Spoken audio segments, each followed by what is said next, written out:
Fill her up. You're listening to the Gas Digital Network.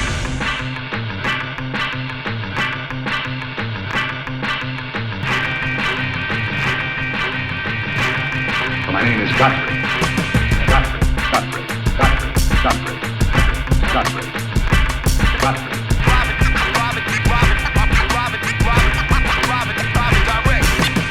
Godfrey's style is immensely strong and immune to nearly any weapon. It's properly used, it's almost invincible.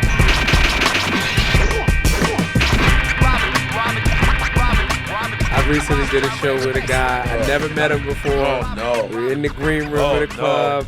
He introduced himself. I knew the other comic. We were sitting there talking, and all of a sudden the guy just starts changing. Right, like taking his shirt off, open up a book bag, and he dresses up. He's got on an outfit like Prince, and he's a big boy. He's like Dante size, but he's got a purple jacket and a frilly shirt like Prince. He's going up after and you. They brought him up first. Ooh. He was a guest spot that went up first. He's asking people they want more. Yes, I would like one also.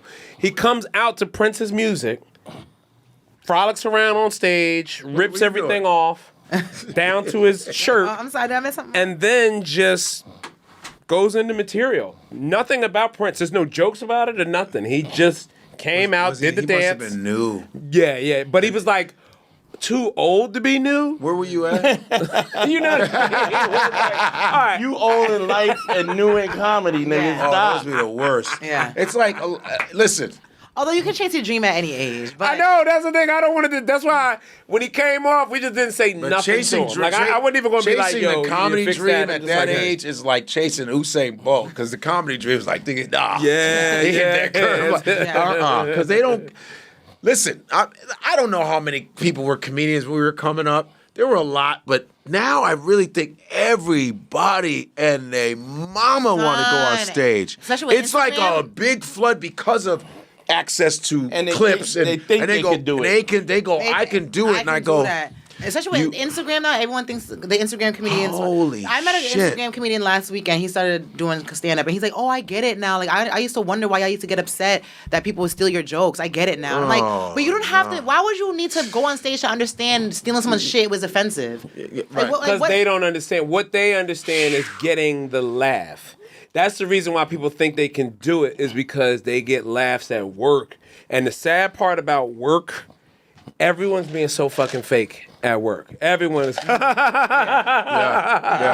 yeah. And they feed off of that. They go, oh, shit, I'm killing. You know what I mean? Like, no, you're not killing. Yeah. It's 9 a.m. in the meeting. Don't nobody want to be here. Every laugh is fucking fake, man. Yeah. There was a dude like that I was working with, and he was hacky. He wasn't black, but he did urban stuff, and usually I have my feature people that I deal with. Dante, certain people come that I know their style, but then sometimes when everybody can't do whatever, you'll have to take the local people, and I go, who is it?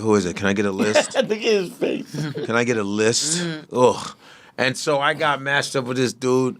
He cool dude though, good dude. He was respectful and shit, and he went up. And I didn't listen to it because it was like, oh, that's Black Hack. He's doing Black Hack. You know, there's Black Hack, right? Mm-hmm. You know what Black Hack is? He's like, yo, man, what's your name? Oh, look at this motherfucker. Yeah. He was doing that shit. I was like, right? And what's funny is he was bombing with a lot of his shit. Dude, that motherfucker was taking some body blows. And he was coming in like, yo. He said, I was bombing. I murdered after that shit Somebody said to me the difference is that the objective is different. What are you talking That's about? why they don't mind stealing each other's jokes.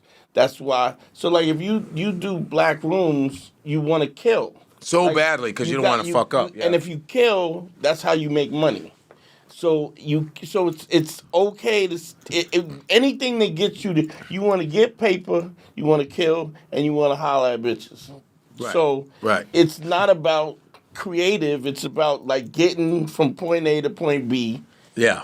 And killing, because once you the dude on the flyer, once you the regular dude on the flyer, you always gotta kill. Yeah. Like you True, can't facts. not kill. Yeah. You can't grow. You can't work on a piece that has nuance and stuff. You gotta kill. Or unless you're in the mainstream and you can go back and forth.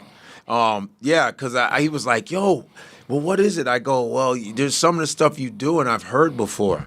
Even the stuff. Even the way you talk to the audience, that's the way black people do it. You did it like black people, and then you said, I'm this, and you go, I'm half Italian, half blah blah blah, but I'm Italian on the bottom. I was like, that's fucking stock shit. Mm-hmm. That's what you were doing, and these black people were hip, going, no, nah. It was nice to see that. Now get more creative. Yeah. Because what you're doing is it's like it's just hacky. I go, you're just hacky. Yeah. It's just what it is. He goes, what? And he didn't know what hacky meant. I go, hacky means you're doing the stock shit, the shit that you can Google, like dad jokes. And some shit. And as long as you've been doing it, I'm like, you should be doing other shit. Like, you should be better than that. And if you first started, okay.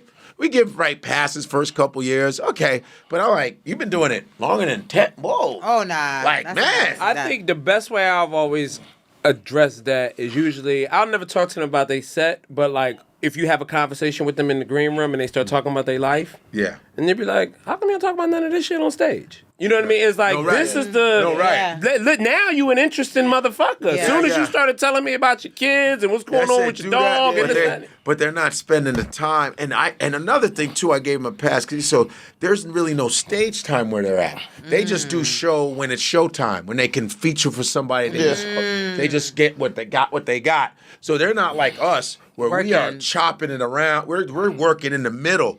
We work in the middle of the week. You training all week. Literally, you training all week. People are like, because King Batch, who's a good friend of mine, I love King, and King is like, because he was like, I really want to get into comedy, man, blah blah blah. Because he put me on to the whole, with the videos. He looks out. That dude, he's one of the nicest guys in the world, man, and he wanted to stand up because he fucks with Joe Coy. Yeah, Joe Coy is producing his shit, and so he was like, he called me one day.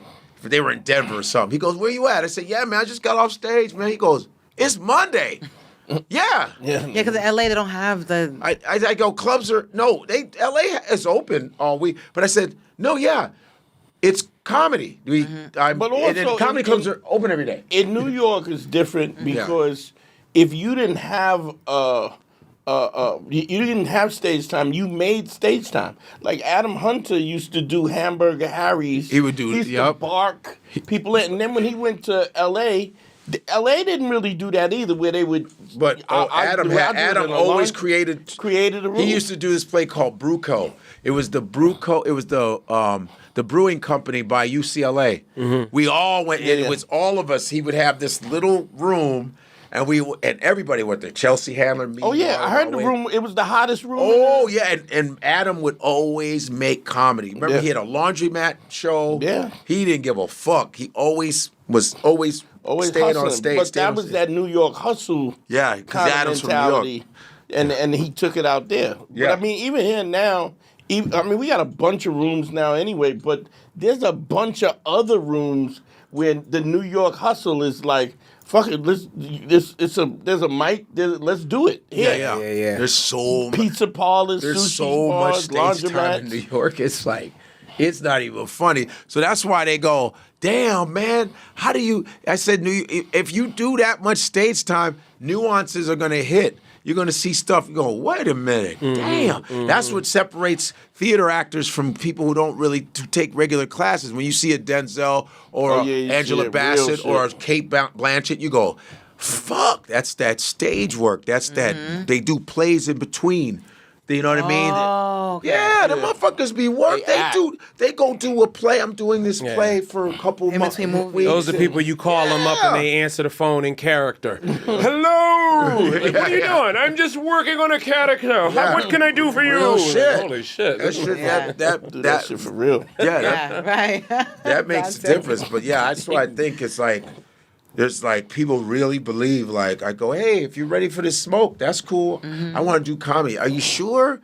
Because people are going viral on clips? Yeah. Are you sure because you are intrinsic really want to do it? Or because it's like, it's the eye candy. Oh, these clips. Now I want to Is it a real inspiration though? They gonna bomb one time and run for the hills. Right, They're not and built it's for this. coming too. They not built. You know what? Just- Bombing is like a trailer in a movie. Yeah. Coming soon. Yeah. It's coming. It's not even that soon. Because the funny thing is, Yeah. it starts with one joke not working. It's like the beginning of you ever seen Home Alone when they hit the first trap and they're like, oh shit, and it's like I should just bail. Leave. All of these traps are just falling into everything right now. You dirty. Come on, open the door, you dirty. What does he say? Keep the change, you filthy Keep animal. the change, you filthy animal. Did you know they made that just for that movie? That's not a real movie. Oh wow. Oh, it's not? Yeah, that's like a movie within a movie that they really- just Oh, wow. filmed all of that Like, shit take and the, made keep it. the change, you filthy animal. Wow. Yeah. Keep the change, you filthy animal. And that's what I love about who got oh shit. I know one of these fucking Instagram motherfuckers did a show and they bombed so hard they were like, Male or man. female? He was male. He was like, shit. He's like, man, I'll never do that shit again. God damn. Well, you know what? At least they filtering them out. But I Get them up out of here. and it's coming because the worst is when you're at a comedy club, right? And you're like, all right, how's it looking? Looking good, man. Last week we had Sock Puppet Pete. This motherfucker. And you see a picture of a dude like, he sold out like 10 shows. We had to put extra seats in. And you sit there looking in your room like, all right. Right. And you have real jokes. I got all these. Yeah. It's like Sock Puppet Pete, man. This motherfucker, I don't even understand. Then he had merch. He had these little sock puppets. Nigga, $100 That'd be a the sock. funny thing when they look at you like, do you have merch you want to sell? And I you're go like this. like, man. Now I have merch. Do you guys have water? Sock Puppet Pete, my bad. Sock Puppet Pete. Take all the water? Right, took all the waters. They all stole the the water, waters. man. And he has these little socks, right? I bought one though. The shit is hot. He's wearing a chain. Sock Puppet Pete. Yeah, it's a PP is for Pete. And yeah, he's been dope. And and there's a poster of him like, thanks for having Right. me. The waist 20 staff. sold out shows. The waist The waist Yeah, staff is telling you how like much this. money they made last Like, week. Sock Puppet Pete had like a matinee. Sock Puppet Pete had a matinee and all that. I'm sitting there like this. Your picture ain't up. You're like, Yeah. and they put your wrong picture for your headshot. You're like, why did you pick that? Well, we was doing Sock Puppet Pete shit, so we and it's just Sock Puppet Pete. I call it the Sock Puppet Pete. And so funny. I've been in rooms where they go, yeah, there's a dude, right? Yeah, he's a trapeze artist, right? And his motherfucker, he's like, they call him Timmy, something. I'm like, he was just here.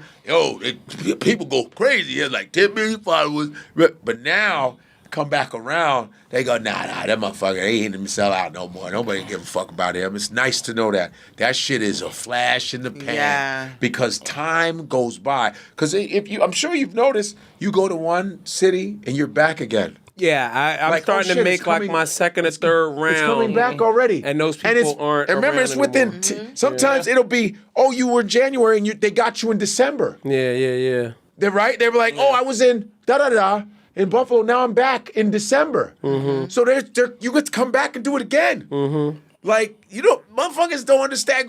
You coming back around, son. Yeah. Oh, we gonna book you. Oh, I can't wait till you come back.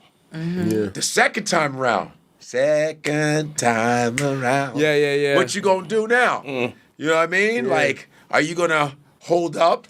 Which is always the best thing too. Like when people come back and they brought more people and they like, yo, Ed, you didn't do the joke, man. And I'm like, damn, well, I try to keep my shit fresh. Or you like, what joke? Right, but that's it. I like that one joke. And then that you're you like did. this. Where's my sock puppet? Have you been headlining or what? Yeah, I headlined How long you been doing comedy, first of all? the end of this year makes 10. Okay, the voice is coming. 9 years, Yeah. and then 10. I remember when Jerry Seinfeld asked me. I was around that time. I was at the Olive Tree. He sat me down because he had seen me do some shit about Egypt when I just come back from Egypt. When I came back from Egypt, I went straight to the cellar. because I had come back kind of in the early evening. I said, I'm going to sell. Get some work in. I booked a spot while I was in Egypt. I said, I'll be back. I'm coming. And I did this whole thing on riding the camp, all this shit. And Seinfeld had seen me do it. And then weeks later, he saw me and said, hey, man, I've been wanting to talk to you. We sat down and talked. Shit, how long have you been in comedy? I was like this. Yeah, I'm going on 10 years, you know me, and 9 years going on 10. He goes, okay, that's your age in comedy, so you're like a 9-year-old. Mm-hmm. I was like, oh. He goes, I'm not even insulting you. I'm saying that's literally what it is. If you look at your age, think about, he always has real wise shit to say. 9 years in comedy, that's your age. Always remember that. And never forgot that. That's it was really good advice. Real shit. You know where else has helped me? With Duolingo. Like, I've been trying to learn Duolingo? Spanish. What you learning? I'm learning Spanish because I got all the Spanish family now. Yeah. But it's been 2 years, and I talk like a 2-year-old. Oh, right. Right. Like, I can... Now, I also understand why children look at you, like, and they don't answer you right away, because, like, oh, they don't fully understand the language. You know what I mean? Like, you be going off on kids, and they like, wait, hold on. But think about how comedy is a language, though. Like, why can't we, because we speak English, why can't we just go up on stage and just kill? Like, why can't we? Why can't we just go on stage and go, I'm about to do comedy? And it doesn't work. Even though we speak English, right? We all know the language. Why is that? Because it's another language. Comedy is another way of communicating with people. And here's something that blew my mind. The language is musical. So what's funny is, because we were talking about that, about when people go up there with like a ukulele or something like that, and it's like, you're exposing the cadence.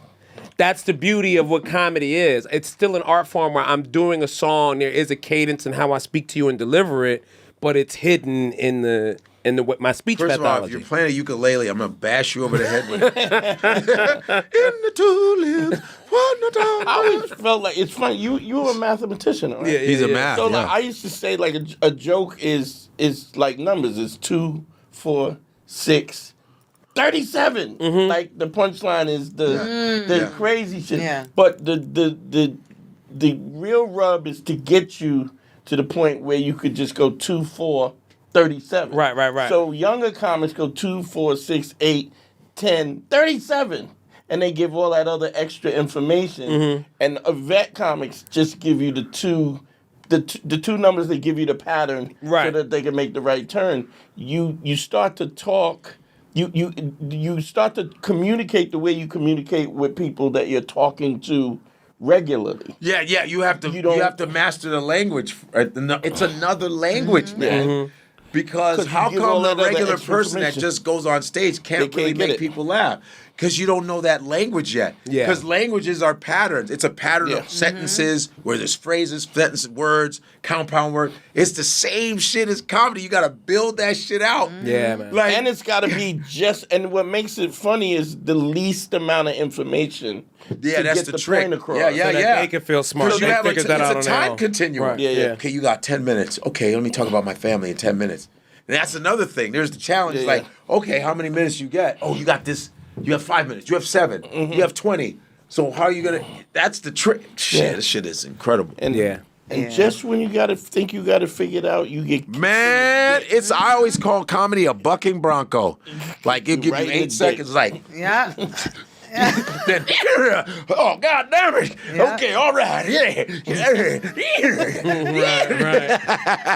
It's a bucking bronco, man. You did all right. You got off, and then the motherfucker just kicked you in the head. Yeah, man. I was gonna say these. It's so funny because I love this kind of shit right here. Do you know Wonder Woman is actually Filipina? Like the comic book character herself? This shit. No, they made her feel. Watch this. Like, can we get some audio on this? Watch this. This is gonna trip you the fuck out. This is my whole white folks always stealing shit and always lying. They Wonder Woman. I always watch this. They Wonder Woman. Watch this. Has a superhero that looks like she was copied from Wonder Woman. But did you know Darna is actually older than Wonder Woman? Her earliest form, Varga, appeared in 1939. 2 years before Wonder Woman even made her debut in 1941. And get this, Mars Ravelo didn't base her on any comic book heroes. Instead, he created Darna as a tribute to his real-life hero, his mother, who raised him alone. But wait, there's more. Darna was actually inspired by Superman. Ravelo wanted the Philippines to have its own superhero, representing truth and justice, just like the Man of Steel. And look at her design. The stars on her chest? They're from the Philippine flag. The loincloth? Inspired by indigenous wear. And that magic white stone? It's a nod to the gimat, a powerful charm in Filipino folklore. Can you believe it? Darna was rejected by publishers for 8 years. Yes. They didn't think a female superhero could succeed. It wasn't until 1947 that she finally hit the pages of Lookalike magazine. But once she debuted, the world couldn't get enough. Darna has appeared in 14 films, 3 TV shows, and even 2 ballet productions. Philippines has a superhero that looks like... You see that? Well, Betty Boop was black. Betty Boop, he sure was. It was an actual singer, black singer. They be, the social media, they're like trying to go shut it all down. Yeah. They've been cheating. They just won't stop. You know, you go to any gay party, the lady boys is rocking that. You know, heavy. They said this is Darna, motherfucker. You don't know Darna? He's like, this is Darna from the Philippines. She was fighting many enemies. She was fighting enemies and in Manila, then in Visayan, different, and then they took the Wonder Woman and steal it. And she's been doing it for a long fighting since 1954. You know Joe Coy? Joe Coy. He talks about it in the Philippines. He's Filipino. You know, the yo-yo came from the Philippines. That's a weapon. It was a weapon. Like it was a weapon with a rocket. That thing would come back. Pow! Yeah, that's yo-yos. It's the Filipino. It's the Filipino. Yo, I got some. You know, listen. This show the Shaboozey shit. The Shaboozey shit is great. You know, Shaboozey. With the anime. Yeah, this bitch. That shit was so funny. Shaboozey is the country singer. Shaboozey. The blacks country singer He's Nigerian too. Is he Nigerian? Well. Is this the Everybody in the Club with Tipsy guy? Yes. And he's the one that got kind of snubbed at the CMAs, and those dudes made a little comment about him, real fucking racist bullshit. It's like, ugh. But anyway. But yeah, Shaboozey should have won like the Best Artist because he's killing everybody. Fire. Yeah. He's on fire. Yeah. But watch this. This was hilarious. We need to talk about this viral clip. And this award went to the Carter family, who basically invented country music. And how Shaboozey has every right to react that way, because the Carter family's music is rooted in black culture. A.P. Carter was known as a song catcher. He traveled across Appalachia collecting songs, and on one of these travels, he met the musician Leslie Riddle. Leslie would take Carter to hear songs at black music venues, where he would remember the melodies, while Carter would write down the lyrics, but would then change them later on to copyright them as new songs. Leslie also taught Carter's sister-in-law Mabel his pick-and-slide style of guitar playing that is now called the Carter Scratch, and to this day is still used in country music. Once the Carter family released the songs, decades later other artists began to cover them, except now they were called the country standards. Leslie Riddle and the black community of artists like Default Bailey, Gus Cannon, and countless others laid the foundation for country music, and without them, it wouldn't exist today. Exactly. We need to talk about this viral clip. I just love that he's British, so it makes That's it what more, I'm about to more say. Like, professional. I don't like this new thing too, where these white influencers doing Black history. Well, you know what? I'd rather have that than nothing. You know what? Because sometimes you need them to say it. We need them to say it so there people can listen. What? If it was one of us that said it, it probably go in one ear and out the other. And there's a lot of us that are doing it, but there's a lot of, I know some Asians that are doing a lot of black history, a lot of, they're just, fuck it. Someone's doing it. And it's all facts. Whoever's keeping Black history alive, I don't care what color they are. And listen, that Shaboozey was like, bitch, what? Yes. That was who basically created country. Bitch, no. He looked at him the way Mike Myers looked at Kanye. Yep. Yeah. Country music is black music. Yeah. Black poor people were singing about how horrible it is, as usual, and white poor people were like, I want to sing too. And it was getting it done on 2 guitar strings. Yep, and they took, frog in the accordion, heated right, crambo, frog in the accordion, heated right, crambo, here, roll. I don't know if you know Tom and Jerry. Yeah. Frog in the accordion, heated right. Mustache. scramble. Here, get it. Just give me one more guitar string. Whoa! I like rock that. and roll too. We created that and they stole that. Let me show you something. I like it. She go rock and roll. They stole that. Right? They did. Motherfucker. No, I'm gonna show the Little Richard. Show the Little Richard. And you guys should be watching the Little Richard documentary. It is phenomenal. Like, where's it on? I saw it. It's called All of Me. It's either Amazon. You know, all you have to do is look up Little Richard. It came out last. It's fantastic. It's on the flight. It's okay. Well, ready? Watch. Little Richard is on David Letterman, and he's telling the truth. But this is the day where you're like this. What was he talking about? But then you see the doc, you go, oh, that nigga was telling the truth. Like, okay, here we go. It was strange because didn't nobody else have nerve enough to wear what I was wearing. Yeah. I believe a lot of people wanted to look like I looked, but they didn't know how to put it on. Yeah. I think that during that period that there was a lot of people that would love to have been flamboyant, you know, just like Kiss and Jimi Hendrix, which was my guitar player. He started out with me. Billy Preston, James Brown was my vocalist. Otis Redding, all the Beatles came with me. They started with me. Mick Jagger, all these people started with me. So now taking another turn here, you really did have a dramatic impact and a great deal of influence on what would later become the mainstays of rock and roll music. I was the architect. Yeah. Of rock. And you know, back then he was so flamboyant. People were like, People were laughing. Yeah. He is the fucking. James Brown took that style from him. Yeah. We had no idea because you know they all were around the same time. He was like Mick Jagger. They didn't have no money. I gave them money. They didn't have no money. I didn't know who they was. They said take pictures with these boys. They called the Beatles. Okay, I'll take them. And he was the first queer dude. Back in the 50s, he was doing queer shit.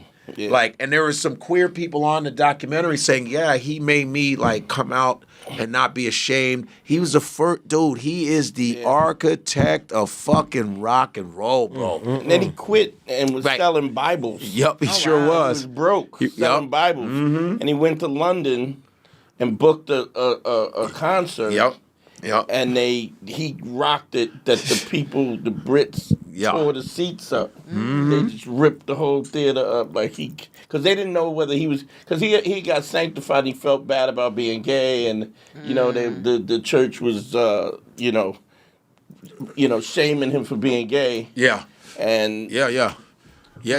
The Little Richard was like, and you would think it was like more like Chuck Berry, and even though they all knew each other, but he was before them cats. And that, you gotta see that doc. Unless you're not into that shit, I don't know. I like documentaries. You like documentaries? Like I love music documentaries, especially where I like the origins and shit like that.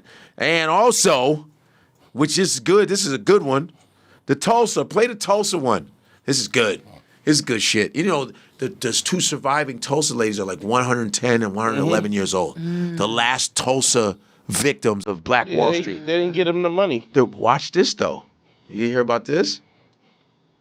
We did it. Tulsa just created a $105 million reparations plan for the 1921 Tulsa Race Massacre. For 104 years, my community fought for justice and kept getting denied. We filed insurance claims, we went to court, we testified before Congress, we commissioned reports. Every time the answer was the same: no. But on Sunday, something historic happened. Tulsa's first elected Black mayor reversed course and announced a $105 million reparations plan. He did it in the same place President Biden stood 4 years ago and called it what it was: a massacre. In the audience were Mother Viola Fletcher, who's 111 years old, and Mother Leslie Banningfield Randall, who's 110. Damn.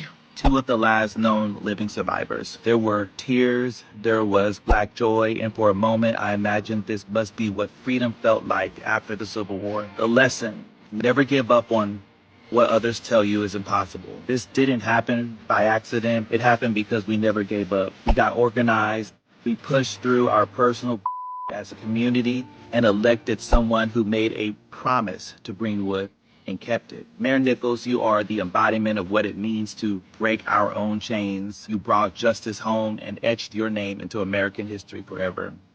And we say thank you for that. Y'all, we did. Now, does it go to his kids? They go to, does it? I don't know. I just know it's to rebuild. It's reparations. And this Black mayor was like, nah, fuck that. We got money. Yeah, I think that's 110. That is crazy, 110 years old, 111. Yeah. Fuck. Yeah. They saw that shit blow up. They showed their shit, and they still lived. Because they had said, no, you ain't getting nothing.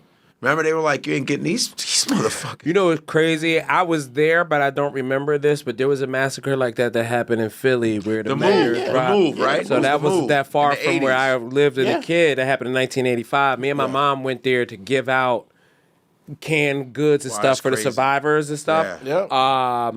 But those houses are still boarded up to this day. Really? Wait, Like so basically there was a black activist group, they were called the Move People. That they had, they That guy had from conflict Africa, with the city. Mr. Africa, dude. And they're still alive. They're I in know South him, I know Jersey him. now. Yeah. Yep. But basically they had bought a few homes on a block in West Philly. And they got the money from a previous interaction with the cops years before in another part where they had a shootout with the cops. And people died, but the mayor bulldozed the house to the ground before they could do a criminal investigation to figure out who shot first. So the lawsuit from that money, they bought a few houses on a block in West Philly, and they like knocked the walls down and then kind of made a Mind bunker. you, they were sleeping. They knew now that they were sleeping when the cops came in. Right, because it was a nighttime thing. So basically, but they were always very anti-government, very militant, very self-sufficient. You know what I mean? So in the process of them training and doing stuff in their houses that they bought, they got into it again with the cops. We're standoff on the block, and the cops just came through with a helicopter and dropped a bomb. And it's row homes in Philly, so the whole block went up like a book of matches. So it's like you're trying to burn out one family, you end up burning out 60, and they just left it like that. This happened in 1985. It's 2025. That block is still just boarded up homes. Just sitting there. And the crazy thing is, they've heard them on the police radio telling them, no, don't send no fire trucks up there. Let it burn. You know what I mean? Like the mayor was like, let it burn. They're it's a visceral hate for black folks. Yeah. They hate us so much worldwide. Yeah. It's like they don't see humanity in us. So we were talking about this before we came on. We were talking about the book that I just finished reading, Elephants in the Sky, right? Yeah. Elephants in the Sky.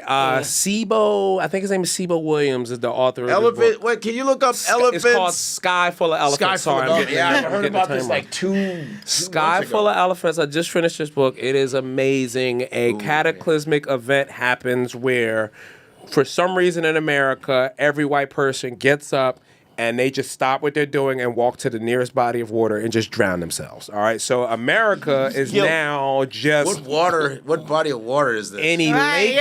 Because I live by the Hudson. Yeah, they'll just go find a lake, a river, and they just walk in and they drown. Right? Yeah, Sky Full of Sibyl Campbell. Okay. Wow. So. Our protagonist, who the story follows, is a guy who gets out of. He was in prison when the event happened. He watched all the guards and everybody get up and leave. They didn't know what the hell happened. Nobody let them out their cells. One day, black people showed up with bolt cutters and just started cutting locks and freeing everybody. And they find out about this event and this new world, this new America that is all black people, especially in the populated cities like Atlanta, Detroit. You know what I mean? Yeah. But the other middle America is just kind of like uncharted territory now. You know what I mean? Okay. And he finds out he has a white daughter. Well, she's half white. Okay. She was not affected by the event. So she's like in middle white America by herself, like, Dad, I need help. Like, my whole family's gone. You know what I mean? Like, you've never been in my life. I need help now. And he comes out to help her. So they're navigating through America, and you basically get to see what America is like rebuilding with nothing but black people and no white people. And what they end up discovering when they make it to Alabama, because Alabama is a city Alabama's a state no one goes to. It's a no-fly zone. Okay. Because Alabama has a king. And they don't know they don't know this king. They don't know what's going on. But a king rose to power in Alabama, so major cities, they like, we're not flying down there. Right, because they definitely feel. So when they travel to Alabama and they end up meeting this king, they find out he's not like an evil warlord. He's actually very Afrocentric, and he kind of teaches them like, hey guys, so here's the deal. He's a black slavery, king? Yeah, he's black. But he's letting them know slavery is not where our history begins. You have to understand there's 25,000 years of history and education that existed from Africa, where we were already in touch. He was explaining Pythagorean and them came to Africa to learn Damn math. right they did. Everybody came to learn about what we learned about. So he was saying, like, there's understanding of vibrations and power. You don't understand. There is a sky full of elephants as far as the power that we command out here. And he shows them this machine that he had made. The machine actually pulls from the feelings and emotions of black people. And apparently there was so much pain and suffering from black people in Alabama, it was enough to fire off. And that energy is what made, when it went into white people, they all killed themselves. Feeling any of that pain that was in Alabama, when he shot it up into the sky, it rained down on white people, and white people killed themselves. Because they felt what black people felt in Alabama alone. They couldn't even handle it. Right. And so, just one state. Damn. But that's also the thing that they were trying to put out there was you cannot walk a foot in Alabama without stepping on blood. Like the soil in Alabama, the history that is untold in Alabama is so bloody. Like it's really, really bad. You know what I mean? And so this was their thing now. Do we keep going with this machine? Do we keep launching it onto the rest of the world? And where else do we find the power? And that's when he's like, yeah, there's power everywhere. Like there's so much black feeling and struggle and emotion everywhere on this planet that you can use this weapon, you know, blah, blah, blah, blah. It's a good book, man. It's a good book. And it's got I want to see a movie. It's a good fatherhood story, you know what I mean? Because like my friend was screaming, I said, you have to read this book. And I think it's relatively new. If I'm not mistaken, this book came out in September of 2024. Sky and the Elephant? Sky full of elephants. SIBO. You guys have Sky and the Elephant? She gonna be in Barcelona now. Fuck that. Fuck out of here. I want the Sky and the Elephant. Where's the elephant? Flying elephants. That's not Dumbo, is it? Skylar. She like this. I need the skydiving elephant. If you Anybody got the skydiving elephants? You'll enjoy this. You just want us to read about your motherfuckers drowning yourselves. Listen, I need a book about you motherfuckers drowning yourself. Yeah, right now. She's like this. Is it Sky for elephants? Okay, I see it right here. You see it right there. Yeah. Oh, they don't have it in the ebook? Oh, they do have it in the ebook. Oh, yeah. You're not gonna do audio, are you? Nah, hell nah. No. But I'm gonna read on my phone. I don't. Well, you read on your phone? Yeah, man. You don't like audio books? Nah. I like audio sometimes, but I sometimes like the book in my hand. But that shit gets. Yeah, but that's how I do the ebooks. I read it on my phone. The audio books is like I don't want nobody reading sometimes to me. A book in your hand. It's just something about having a book. Like a book like that is something you go Yeah, I know. But it's like you're gonna only read that in the crib then, because it's like when you travel, it's hard to travel with a book. Why? I can't travel with a book. Too much. No, it's too much. It's too much. Why is it too much? It's too much. You don't want to put it in your. You have a carry-on? Yes, but it has mad shit in there. Like what? Let me tell you something. I know you're in a relationship now, but that book will drastically improve the quality of men that approach you. Wow. You sitting around reading the book? Ain't no nigga, yo, man, what you reading? Like, nah. She's like this. I got a book bag. Nah, he not like that. He not the yo, what's your mind? He not like that. Really? She might be the new Jack Gay of her fucking. It's like that. Nah, he not like that. But there's, it's that book reminds me of a play that I learned about in college. We read about. It was called The Day of Absence by Douglas Turner Ward. Okay. And it was a day because they did a movie about a day without a Mexican, about Mexicans disappearing. It was like in 2000 something. But I said that book, they must have got that from Douglas Turner Ward. When I was in a African American book club, whatever. I said it was called The Day of Absence. What's that? The Day of Absence play. That's from The Day of Absence. When all black people disappeared, like they all disappeared from this town, and like the opening scene was like these guys were like they were like looking for their maid. They're like, what happened to what's your name? Yeah, she.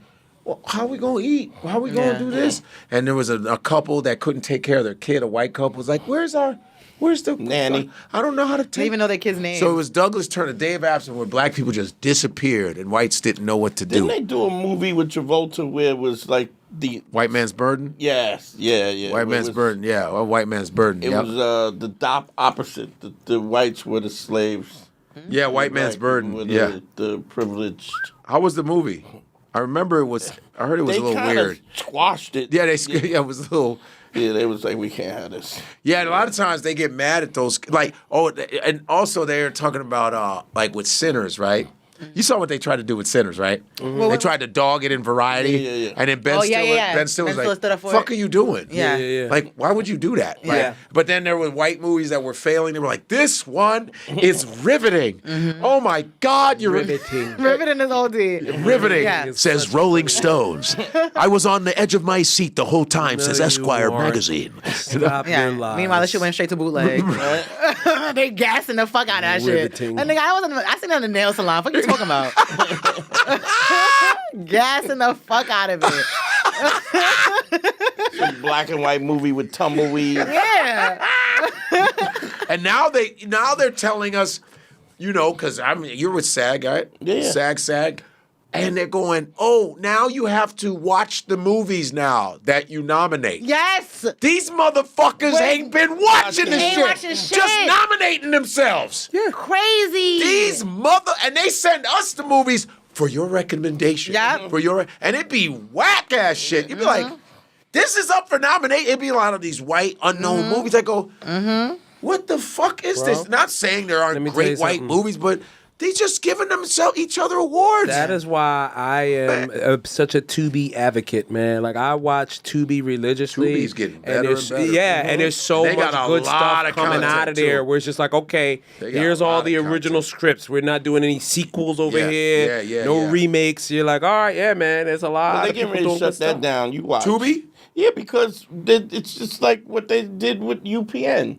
You get all these black creators to put content on it. And you blow it up, you get millions of people watching, and then you cut black people out. Well, yeah. I mean, it's still owned by Fox. It's Fox. Yeah. So, yeah, it's the same. Tubi, but Tubi got movies of everything now. Yeah. Like, I was watching Boondock Saints. It got, I watch everything. What is it? New It's always Jack good for a good stripper movie. There's a lot of elongated sex scenes in Tubi. But then they got commercials. A lot of booties. Like they got commercials in between. They got commercials, right? And they don't cut nothing out. They'll be like this. Yeah, fuck that bitch. But it's Frosted Flakes.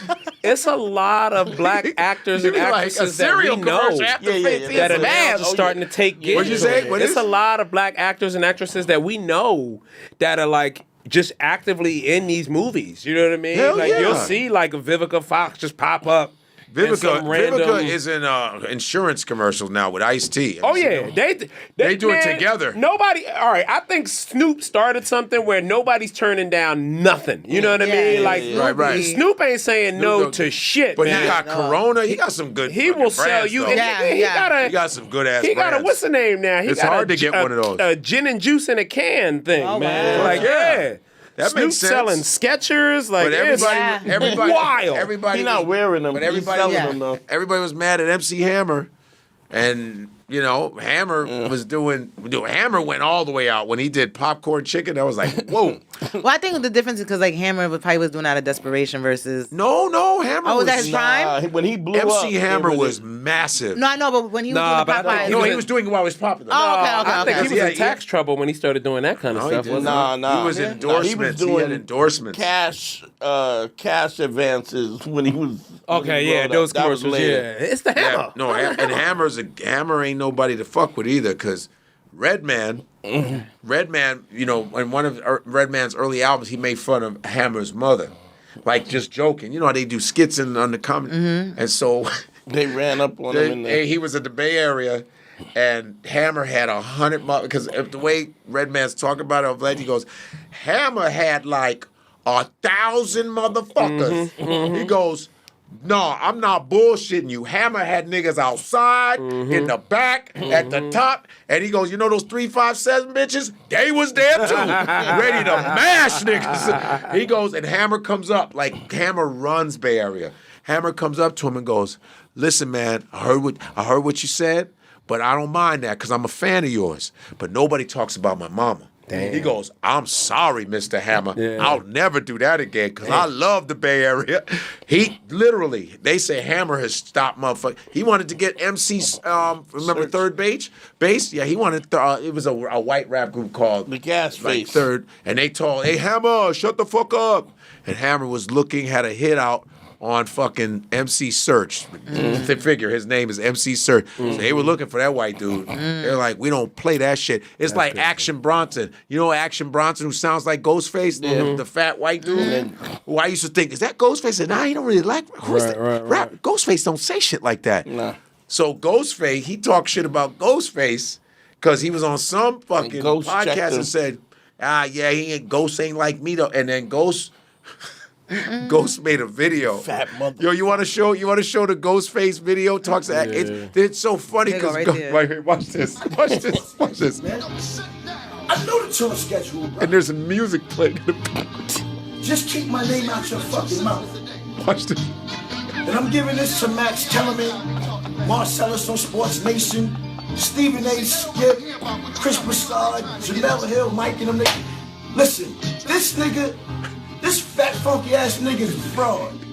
I called this nigga, right? The day I heard that shit. And I checked his ass. I called him to feel the temperature. He gonna be like, yo, I mean, you know. I know, yeah, nigga, you know. Fix that shit, nigga. Now. What I gotta do, I don't know what the fuck you gotta do, but fix that shit now. He put out like a little 5 tweets. I get the phone call. This nigga done deleted the tweets. As long as you live. So you playing with me, right? Don't let me. I know the choice. The music in the background, though, he's playing Teddy Pendergrass. And that's like, it sounds like a Ghost track. That's some shit Ghost does in his skits. But I just did Ghost's, I did Ghostface cooking show. No, his cooking show last week. He's doing a Ghostface cooking show. I did it. And it's way in Long Island, so I just shot it with him. And he's the nicest dude, though. But, man, the Wu-Tang Clan is real. And they're big dudes. Like, Ghost is like 6'2". He looked like he's taller than that Man, kid. 6'2". Shit. RZA 6'4". Meth is 6'4". Word? Capadonna 6'2". They all big guys. And except for, like, Raekwon, who's a fucking bulldozer. Raekwon, 5'8", but he's like this. They all big motherfuckers. And funny thing is, they approached Action Bronson. They saw him live. Papa Wu, who passed away. There was the Papa. They all came up to him and said, yo, man, you ain't rapping no more, dog. You ain't rapping no motherfucker. So he back to cooking and shit. Action Bronson, no non-action now. They was like, nah, my man. They was about to listen. But that's how you do protect the fucking culture. You badmouth us. That's how it should have been. Yeah. That's how we should always do that shit. Yeah. Okay, you talking shit? Now we come see you. Yeah. That's how we should do it. When they disrespect, hell yeah, you shut that shit down. You ain't rapping no more. How about that? That's it. And he said, we the Wu-Tang. We can get you touched anywhere you go. White boys will come get you. Yeah. They love Wu-Tang. They go like this, where is he, bro? Yeah. Where is he? Wu-Tang ain't nothing to fuck with, bro. You don't fuck with Ghostface, bro. You don't do that, man. Now you really walked the line, asshole. Yeah, because their fan base is fascinating now. Woo. Like, did you see that they did like a private concert for like a Tommy Hilfiger fashion show on the Staten Island Ferry? Like, that's the kind of gigs that they get now. Yo, I mean, like, but for real though, it's like white dudes are fuck with the British drill music is all Wu-Tang. Like Wu-Tang, they grew up on Wu-Tang. Like, was that you that was telling me you getting tickets to go because they're going on a tour now? They're at Madison Square Garden. They come. But who are they with? It's them collaborated with somebody else. Who they collaborate? They will collaborate with all kinds of It's another old school R&B. It's like one last hurrah for our generation. But I don't know. Then that wasn't you I had that conversation I will definitely with. find out. We gotta check it out. Yeah. My man, we going to go because it's in the middle of the week, so it's great. I just want to be backstage. Fuck that. I just want to be on the side like, yeah. He like, yeah, hell yeah, all day. Concerts, they funny now, man. These last hurrah concerts, I fuck with them, but they funny. I went to see 50 Cent's joint last year. How was it? It was dope, but it was just funny to see how many men showed up dressed like 50. Oh, wow. Like, dudes came Many with the men hats, the bandanas. Like to dress like me. Oh, they dress like me. Many men. That's hilarious. They dress like me. Oh, I don't know why they do it, but they just like dressing like me. Many men. Many men. And it's funny to see because, 50, it's not like a dancer. Yeah. 50 got two moves. No, 50 got... He got this. No, he got this. He got this. No, 50 got this one. 50 got this. Yeah, that's what right 50 there. always got this. 50's the... I love... See, he's one of my favorite But it's funny to watch 50. because they help him. They got pyrotechnics going up. They got girls dancing on chairs and shit. And he just go.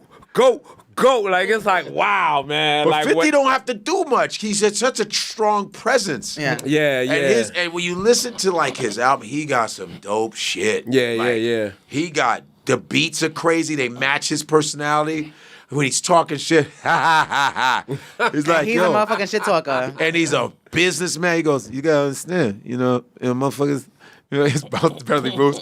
He's like, it's business. You know what I'm saying? I was trying to tell the nigga. I told him. One of the flyest things that he ever did, right? Okay, you want to hear something crazy? You want to hear something crazy that he did, and he knew he was smart, tactical. Same shit like what just happened. We just saw with Ghost. He tried to get on Oprah's show. They wasn't responding to him. Right. So he started talking shit. Right. He just started popping shit off about Oprah all online and the mixtape. Shit.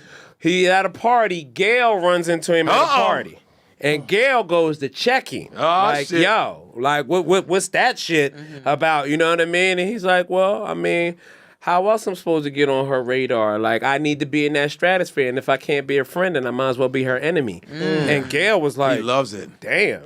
Did she go? Wait, and Gail went back to Oprah like, you need to talk to that man, like, cause he's gonna exist in your stratosphere. You either need to be his friend or be his foe. I love when he's not going nowhere. I love when he goes on fucking Breakfast Club.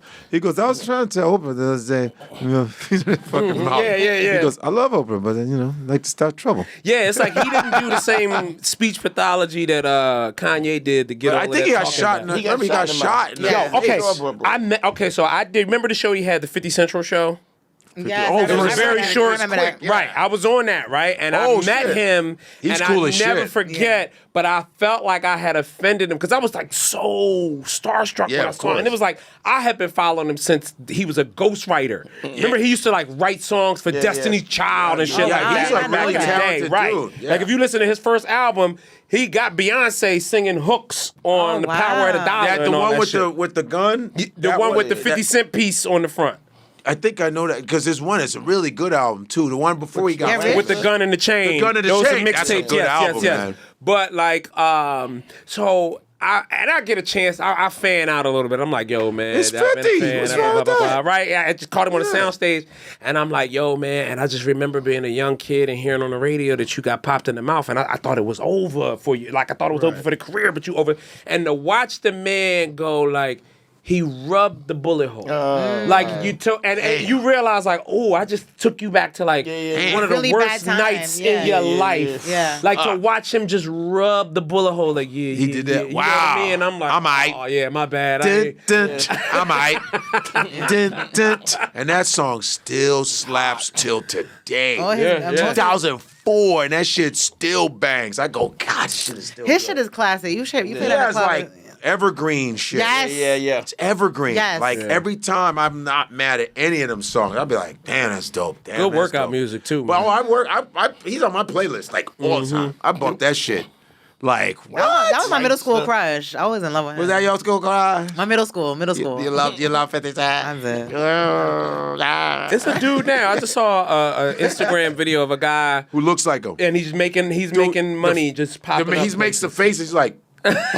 Dude, have you seen, this guy, he don't do shit. He just goes. Dude, he just got the wave cap on. He just goes. He just does this 50 face. He goes, and he looks just like it's scary. Oh, find the 50 Cent lookalike. He'll just be sitting on the bench. He's like. It's not his son, right? It's not the No, his son looks like him. His though. son looks just like him. There's another 50. There's a lot of 50 Cent looking motherfuckers out there. There's another crazy thing about 50's work ethic. I remember being on set for that show for 2 weeks, right?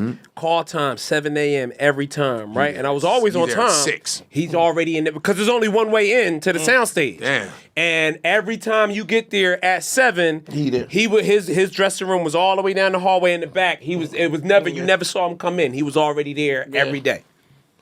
Wow. Yeah, he's a real. What? Oh, there is that. Yeah, this is the lookalike. Yeah, that's him. And he's just doing club. Yeah, see, but those are the 50 moves. Those are classic 50 moves right there.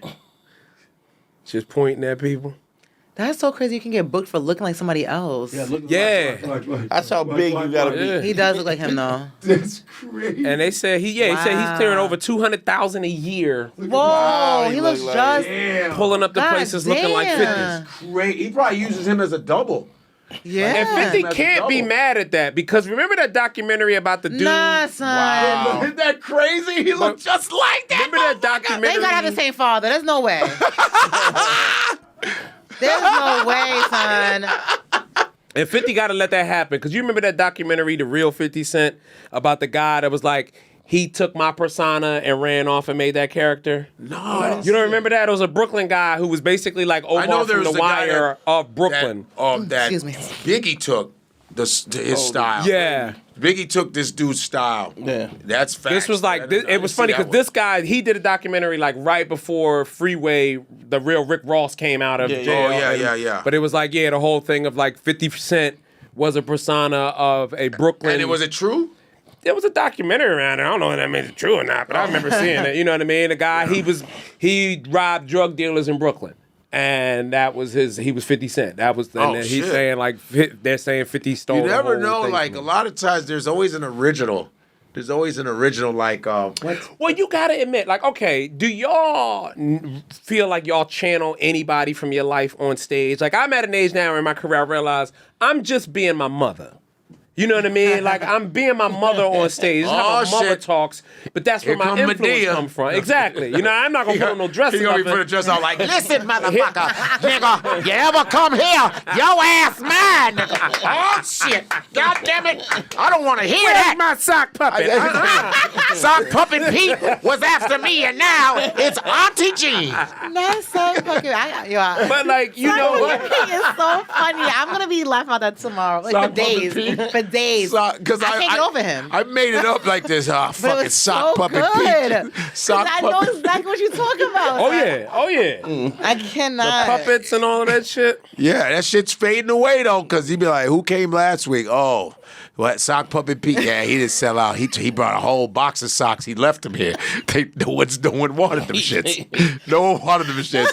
They were like, man, get the fuck out of here with your socks, man. Yeah, these dudes just beat the shit out of him, man. Took his socks, man.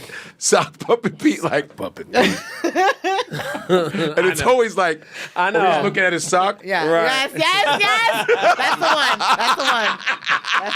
one. And his sock is behind him. Like, Right, when those proofs came back. yeah, you know, he has all different types of shirts where the sock is over here, the sock is at the top, you know, the sock they singing together. Like, it's like... And his mom got all those pictures up in her apartment. Yeah, it's different That's socks. my son Pete. In the Pete, he was bought in me a house. entertainment. He sold out He bought me a house. arena. He bought me a house. He did Madison Square Garden. Everybody had their socks. Everybody say, Sock Puppet Pete. His mom is at the shows. I can't believe they all come to see I can't this. believe This it. has been wild. Sock Puppet Pete. He got these T-shirts where the puppet's in the mouth. What's Clover's headline? And you know the little black puppet from Instagram, the winner? Philly, the one, the Peanut Live 215. Which that one? shit was nah. Wait, the one with the big eyes? Yeah, he was headlining. Wait, no, he was not. Where the mother's going, go to bed, and the puppet's like, Or the one that talks to girls was like, yo, what's up? I'm sad. Yo, what's up? Yeah, I think you're talking about Peanut Live. Yeah, Peanut Live. Peanut Live, but there was a guy in Philly who was running around with this puppet because it's the same puppet. There's a Puerto Rican one in Philly. yeah, the Puerto Rican's It's the same puppet. If you can, Mike, pull up Peanut Live 215. It should be bringing up these pictures. But it's the same picture, yes. That dude. And they just put him in Jordans and all of the Flyers clothes, and they put a little 22, they tape it to his hand. But these dudes was like real goons, right? Right. So that was the crazy thing. It was like the channel would just stop. Dude would like go to jail, you know what I mean? Oh, he would get in trouble? And then he would just So the like puppet come was back. inactive? He would come back every now and again, and then the page would just come back all Why of a sudden. can't he just be in jail with the puppet? But he used to do that. Yo, I just got out. I'm locked up, don't let Right, me yeah. out. It was always the Yeah. puppet would get live and do dumb I'm shit. locked up, don't let me Yeah. out. Locked up. And he's and he the only puppet. Everything else is full-grown adults in There's a Philly. Spanish one too, right? Yeah, there's a Spanish one There's the using one the that's same. Papito. He's like, Papito, he like this. Juanito. Oh, mommy. Is it the same guy doing just two different? No, but No, it's the it's a same puppet. puppet, yeah. Like they bought multiple versions of the same puppet. It's like a cheap puppet. Yeah, and they just dress him Where up did they in get hood them? clothes. I I don't know. They'd be like, they go to a puppet store like, yo, let Go me to get Abracadabra. They got them. but That's the Puerto Rican one? Nah. Not the teardrop. This is some AI shit. Yeah. And this is from 2024. puppets and shit. Yeah, it's wild though, bro. But puppeteering, I had a video of a dude doing a puppet show behind the scenes. This white dude, white dude, and he's doing a puppet show. You're seeing him work this puppet show for kids. They're on the other side. Right. Going crazy. Yeah. This motherfucker was dope, man. He was working so hard. Because he's like, hey, man, let me tell you, where is she? And he's just like under, and he's grabbing. And people are like, they're going crazy. I go, look, it's amazing. That's Bruh. like an actual real art form. When that Peanut Live dude was like active, this shows how far back that goes because he did a night at the Laugh House, which he sold it out. But the crazy thing is, the guy don't want to be seen. So he's hot. He has a multiple puppets. So I the know what you're stage talking is about. empty. I heard it's dope. And the dude goes into the DJ booth, and he's popped up like so. It's a window like that, but the puppet is in the window, so the stage is empty. 380 people is piled in a comedy club, and they looking over in the DJ booth, and the thing that popped up. Hey yo, what's up up here? And it's dope. I heard it's sick. I mean, I think they all realize like, oh, we stupid for being here, but like, you know, Sock Puppet Pete. right. But yeah, Is that it? What's that? Oh, that's the guy. Yeah. Yo, watch this. Wait. 400 kids. Watch this.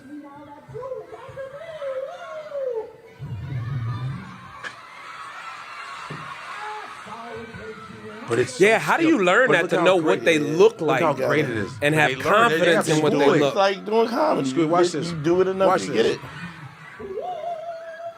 Watch. It's really skilled, man. Yeah. And what makes it even better was he was just arguing with his ex-wife in the car on the way to the gig. God damn it, Diane, the money's coming, all right? I'm doing the best I fucking can. I got a gig. Watch. It's fucking good, man. Oh, you got the mic. Watch that. I think I lost that phone.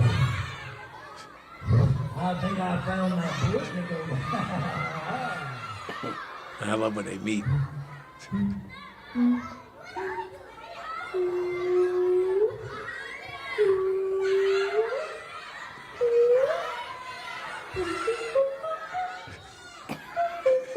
Yo, that gift. And you know, as a kid, the you're like, gift this for them is eating dope. the popcorn and bouncing is hilarious. The new day.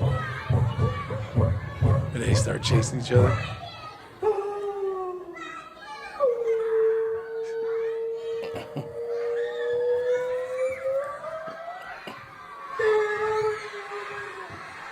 The kids are going crazy. They're going fucking nuts. Get them! Wrong way, Brittany Goat. But it's I was tickled. I'm a grown ass woman. Right, we're like this. But it's just the work you got to put in. Yeah. Comedy is hard, man. You know what's funny? Did you say that? I don't think I've ever seen a bad puppet show. Like everyone that I've ever you seen do it, can't. they're already I like saw really one. skilled at it. I saw one, motherfucker. We would go when I'd be on the subway all the time, and the dude was like, He wasn't even hiding behind. No. Who's ready for a puppet show? Who's ready for a puppet show? He's like, yo, man, what you about to do? His mouth was moving, and I was like this, and I was doing this. You right there, dog. Right. Go behind a wall or something. He's like, man, shut the he fuck don't have up. no tact. Yeah, he's still cussing. Yo, hey, Jimmy, man, what you think? Like you're talking at the same. He was so he did not give a fuck. Nah, he wanted to be and seen. the puppet was dirty. Oh God. Only in New York, it's like, yo, who's ready for a puppet show? I want to introduce y'all to my friend. This nigga was the worst. This is my business partner. He's like this. Yo, man. Oh, you know what? Yo, I think I'm gonna go to sleep. Why you gonna go to sleep? I don't know, son. This dude did not give a fuck. I'm laughing. I'm going, yo, you are Terrible. I like a good puppet show. Right. Oh, your puppet dirty. Oh, Shut the fuck up. He's like this. Ain't nobody talking to you, my man. Turn up. Yo, whose man is this right here? Anyway. Yeah, that's what I was saying. He's even distinguished your voice. He's not even good at handling crowd work. Right. That puppet is you. Right. He's like this. Whatever. Anyway. This was fun, guys. You know it's 1:21 in the morning. I'm dying. You ain't seen me over here yawning? Struggling like a motherfucker. And I got a PO. I've been home. Oh, you should have gone. You could have gone. No. Your credits and then you go. Yo, give your credits. Get the fuck Right. Damn, Dante. Yo, go. I thought you was my peoples. Go take your little. But Dante, two Brooklyn. she complied. She liked the way you talk to her. And I know. I'm like that. All right. Plugs. Do your plugs and go piss. All right, we out. That's the type of shit I like. He's like this. Say your credits. Go take your piss. Listen. Right. No, I got work in the morning. What? I got work in the morning. I got work in a few hours. Okay, wait. Okay. We didn't know. Godfrey? Listen. Just before you guys do plugs, I got a couple of super chats that came in. What's up? Kent Logan sent in $10. Said, all jokes aside, I appreciate Dante and Godfrey bringing Professor Dave on. Keep doing your thing. And then Jamar's still mad at me because the Earth is not flat. No. Go ahead. No, I don't talk to him. Jordan J. Turner sent in $2 and said, "Yeah, Sean." That's that. Sean. All right. A little more money than that, though. No, just kidding. Yeah, no, Sean. He sent you a $2 bill. I know, right? Thank you. I appreciate that. I appreciate you guys over there. So tell us where we can find you. Oh, he's you're done. so funny. Mike done? He's done. Oh. Because you're very funny, by the way. Thank you, guys. That means a lot coming from you. Does it really? Hell yeah. There's certain people who like the compliments don't mean nothing. You know it does. Yeah. Man, hey, man, shut up, man. Yo. No, I don't, you know. Niggas, I be telling you, niggas. Man, shut up, man. Fuck with you like that. No. Godfrey, we started off the episode with him complaining about a sold-out weekend. Right. Yo, man, you know, this shit Right. was Look at his crazy. face. Watch your No, face. not this sold-out weekend. I told Syracuse. He don't really get that he's He's the a- OG. like Well, he don't present like an OG. He still present like, look, he looks like he's 28. That's that Nigerian. That's All right. Nigerian. Yes. All right. That's all that exfoliation. You can find me on the gram and TikTok, all the social medias at Eva Evans Comedy. At Eva Evans. Watch her clips. They're so great. And on June 14th, my Netflix set is coming out. Oh, your Netflix. What is it? What's the title? Netflix introducing Eva Evans. Oh, shit. How long is it? 8 minutes. That's so good. That's you need. So run that shit up so they can give me my hour. Run it up. Well, yeah. Well, okay. We're like, you got something. Shit. Yeah. Look at you. You doing Hey, it. let your 8 minutes do well first. Jesus Christ. Where'd you film it? Here? No, I wish. LA. Was it LA? Did it go good? No, it went very well, but I can feel the difference between the LA crowd and New York crowd. Like my Don't Tell was in New York, and that shit was Don't Tell is great. Isn't that a good? That's a good brand. Don't Tell. Don't get me wrong. I had a great time with Netflix, but the LA people. It's LA, man. It's what it is. It's a difference, but you did it. So June 14th. Yes, June 14th. Run that shit up. The introduction to Eva Evans. Yeah, Netflix introducing introduces Eva Evans. Yes. Yeah, congrats on that one. Oh, and I'm headlining. Wait, how far out can I go? Well, keep going. Oh, I'm headlining New York Comedy Club September 10th. Damn. That's how far out. Say September 10th. Who gives a shit? Right, I got some other shit coming up too. What else you got? You got more stuff? And my baby shower is next year. No, I'm joking. Finally. Okay, that's it. Right, September 10th. I'm just focused on the Netflix shit dropping. I need y'all to really run that shit up. But if she's around in New York City, Eva Evans, just look her up and yeah. send her a DM. Follow me on the gram because that's where I post all my stuff. So if you want to see where I'm gonna be at, awesome. Okay. Dave, I'm Dave Temple on all social media platforms. Check out my podcast here on the network. No need for apologies if you're into my stand-up. A couple chances to see me on the road. This weekend, I'll actually be with Sock Puppet Pete down in San Antonio, Texas. No, it'll be me and Derek Gaze, though, at the Upstage Comedy Lounge in San Antonio. Nice. In Austin right after that. Vulcan Gas the following Tuesday. Make sure they fucking... Rum. Also, I got Dewey Beach coming up. Dewey, Delaware. Anybody out there? Chicago. Anybody out there? Yeah. June 27th, Chicago. So come on out and support Where's that? What's in Chicago? The Lincoln Lodge. The Lincoln Lodge. Yeah, Gotcha. man. The Lincoln Lodge. So I know you got a lot of Chicago listeners, man. Yeah. June 27th. But if you go to at I'm Dave Temple on all social media platforms, you'll find me in the bio there. And then there's more dates after that up to October. Awesome. What's up there, Dan G? Check out my podcast, Man School 202. Also on my social media, Dante Nero or some version of that. I'm here. Yes, sir. And Godfrey Comic is my Instagram. Godfrey Comic is the Instagram. Yo, next week I am shooting my special at the Apollo. June 12th. Way overdue. June 12th. June 12th is a Thursday, June 12th. There's a 6 p.m. I think the tickets are going live for the 6 p.m. 9 p.m. and 6 p.m. Go to Ticketmaster or tickets on sale. June 12th, all right, is the Apollo. My taping for my hour special at the Apollo, the legendary Apollo in Harlem, 125th Street. Let's go. And this week I'm in North Carolina, Charlotte, North Carolina at the Comedy Zone. The Comedy Zone. Thursday, Friday, Saturday, Comedy Zone in Charlotte with Artie Fuqua. Artie Fu, as David Tell would say, Artie Fuqua. Boogly. Artie Fuqua. Yes, raises. Because the black man.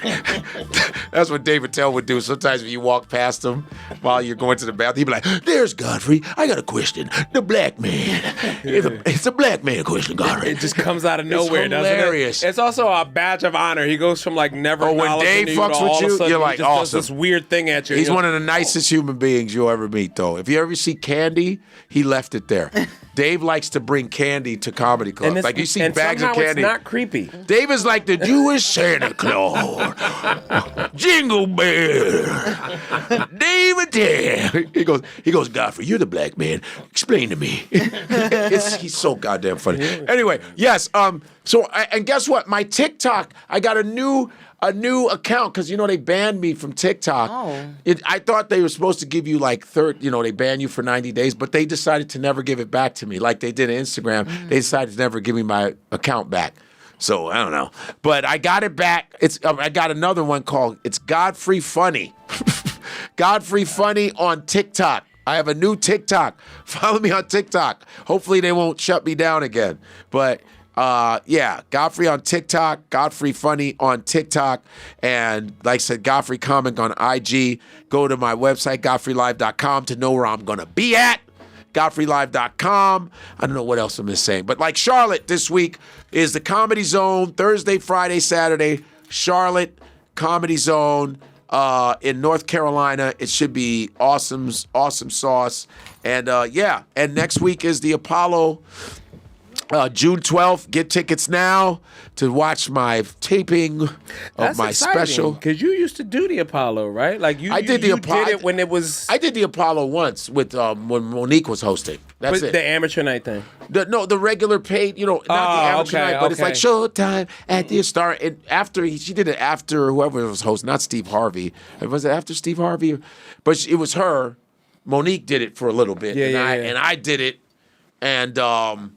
When I lived in Harlem, I was 7 blocks away from there. I was on 118th and Lenox. Yeah. And I just walked to the Apollo, went on stage, did my set, and went back home. Yeah. I just went back home, watched TV again. Yeah. So there it is, guys. I appreciate you coming and shit. Shaka Khan. Shaka. Shaka Khan, Shaka Shaka, Shaka Khan, Shaka. Now you with the guard, I say you with the Godfrey. Now you with the guard, I say you with the Godfrey. He ain't playing around with none of these lanes, but I guarantee you'll be entertained and watch him drop some knowledge on your brain.